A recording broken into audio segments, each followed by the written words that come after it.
Babaguhin ka?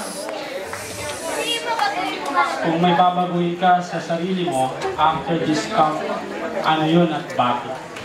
Isa pa?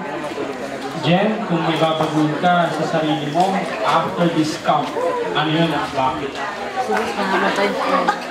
Good evening. Siguro, babaguhin ko sa sarili ko is yung time na naging bad ako kay Lord, na hindi ako naging believer, na napunta ako sa, hindi ako naging Christian na,